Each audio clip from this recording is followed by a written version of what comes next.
مسئلہ تو کبھی بجلی کا مسئلہ. جناب عوام پبلک پریشان ہے.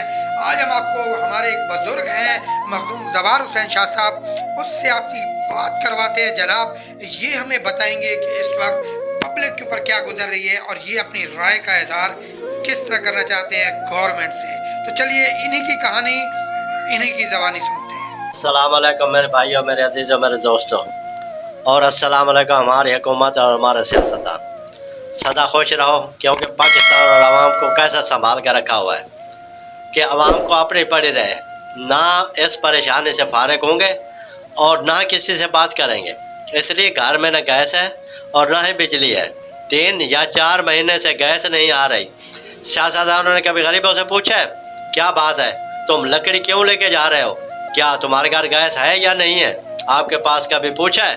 ووٹ لینے وقت تو سب سے کہتے ہو ہم تمہارے سب دکھ سکھ کے شریک ہے, برابر کے شریک ہے.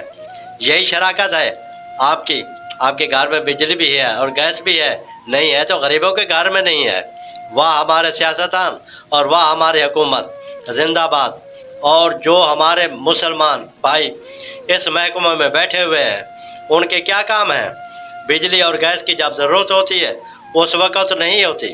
اب رمضان شریف کا مہینہ آ رہا ہے, دیکھنا سحری اور افطاری اور جمعہ کو خاص کر بجلی گیس نہیں ہوگی.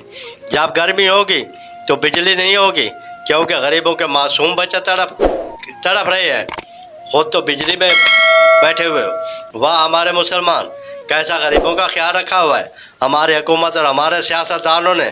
زندہ باد حکومت, زندہ باد سیاستدان. فقط و سلام.